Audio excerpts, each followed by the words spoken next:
to our next conversation. Artificial intelligence is no longer a future concept. It's already reshaping how economies grow, how companies compete, and how people work. From healthcare to banking, education to agriculture, AI is redefining productivity across the world. Joining me now to unpack this, we have Mr. Ada Ojele, is the founder and CEO Agentus Inc. Agentus Inc. joining me right here in the studio. It's great to have you. Good morning. Thank you, Lottie. Thanks for having me on the show. Fantastic. So, AI.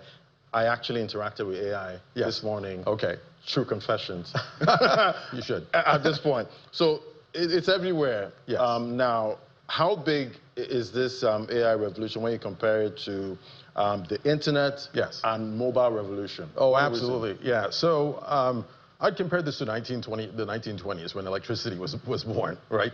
Well, at least became mainstream, right? That's how big it is, right? So once in a century civilizational change. You're going to see a lot of very interesting things happen. Let me give you a use case, for instance, right? Lottie, you're giving me an interview today, right? You've given tons of interviews in the past, correct?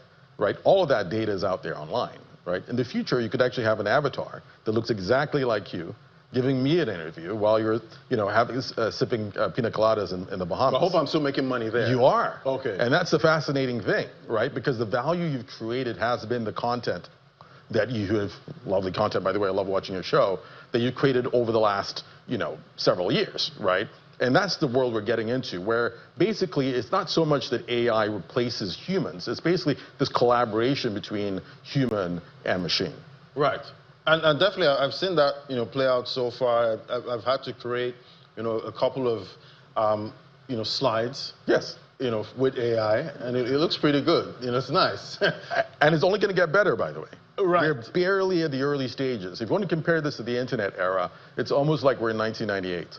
So the browser became available like 1994, 1995, the big browsers became available. The internet, by the way, had been brewing in ARPANET and the DoD and the United States Department of Defense, right? But 2022 was like our 1994. It's almost like we're in 2025, we're in 1998. Now imagine all of the internet that's been created since then. I mean, you didn't have Facebook until 10 years after 1994, 2004. You didn't have YouTube until 10 years after 1994. The big AI companies haven't even been born yet, right? So are we like at the beginning or the middle, or are we nearing peak? Oh, no, nowhere near peak. Okay. Nowhere near peak. The way to think of this really are 50-year cycles, right? So I've been working on AI since 2006, right? So this is where we are today, has been a 20-year journey to get to this place, right? So you have to think about it in that context. The internet around 1976 was born as ARPANET. 20 years later, you had the browser, and then we are where we are today at that peak. The peak of the AI era is 30 years out, right? So we're just really at the early stages of this. Right, and talking about early stages, where is Nigeria in this AI race right yes. now, in your opinion? Yes. So this is a huge opportunity for Africa overall, Nigeria specifically. And if you want to be even more specific, this Lagos, Port Harcourt, Ibadan corridor, where you have a lot of top talent, right? What this means, and I've had teams in Silicon Valley, I've lived in the United States, over 3 decades, right? And I've had teams out of Silicon Valley.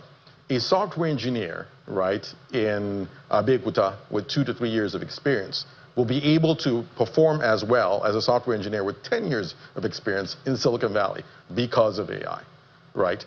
So those advantages are going to be lost. When you're talking about Nigeria and Africa, it's actually an upside in productivity, much more because we're starting from a low productivity base. So how do we do it in a way where we're not just consuming this technology? Yes. Okay. Well, this is why I'm here, right? So I'm, being born in Nigeria and having connections to the land, we've actually committed ourselves to hiring AI engineers here in the country, right?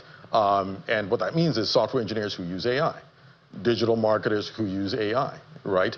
And it's very important that we, and that means the governments and other players, private sector, encourage more and more individuals to go into this space. And let me give context from a GDP perspective. I think people talk about what it means to double the production of oil from, like, say, 1.5 million barrels to like 3 million barrels. The amount of investment it takes to do that, you can actually more quickly, double the $25 billion in the ICT sector to like 50 billion, right? Carving out parts of IT services that go to India, perhaps. And India's got a huge share, about 275 billion, right? It's much faster for you to get a software engineer or a digital marketer to pick up those skills. So just imagine a 40-year-old guy Yes. doesn't have any background in ICT. Yes. And he says, you know what? Yes. I want to learn about artificial intelligence. Yes. I want to be an artificial intelligence AI engineer. Yes. Is it possible? Oh, absolutely. And in fact, this gets to a very important point around education, right? AI has become the educator, right? You can actually drive your own curriculum towards learning. The very thing you just mentioned right now is an AI prompt. You would just simply say, I want to be an AI engineer within the next, let's say, 12 months. Give me a very clean curriculum. Every day I will come here, I'll give you a prompt, and you should give me a section of things that I need to read, including links to videos, right? You don't have to go to university anymore, right? Because, what do universities have? They have, some sort of monopoly on professors, a monopoly on syllabi, right? So you can absolutely learn as a 40-year-old. In fact, that's a great time to learn because you have a lot of experiences, right? So how can, do we have AI startups? Oh, yes. Budding from this part of the country? Yeah, I would put it this way. If you want to think of what an AI startup would look like, you would need to start thinking about how individuals can look at business processes right now, as I said, in enterprise, and then figure out how to use the technologies that are currently available, large language models, to build AI agents on top of that to address business needs. That's a perfect example. Of course, the scare there is that AI agents get created and people's jobs get lost, but that's really not what's going to happen, right? What's mostly going to happen is you're going to have much better productivity, right? You contact a hotel, you want to book a room, and it takes them a while perhaps to get back to you. Now you can get that in a second, right? That's obviously a good thing, right? So AI startups should and are already happening in the ecosystem. And the goal here is to not just compete to create resources or capabilities for the continent, but think the other way around. Bolt was built out of Estonia. Why can't an Uber for the world be built out of Nigeria? That's possible now because the capital advantages that others had aren't there as much anymore because you can use AI systems to scale much faster. Right, and we've been talking a lot about the forecasts that poverty in Africa, right. Nigeria, there's a risk that it could rise. Yes. In 2026. Is it possible for artificial intelligence to help us break this gap? Yeah. So the way to think of AI in the long term, and this requires, when I tell you, I started working on AI 2004, 2005, 6. We're constantly looking long-term vision, right? So let me take you then to that long-term vision. So there will be a future world where your tractors are AI-driven, right? They can operate 24/7 to make sure that the arable lands in Nigeria are properly farmed. And as you know, a lot of arable land is not being properly farmed, right? So you're going to have a period where these AI tractors or robots are expensive.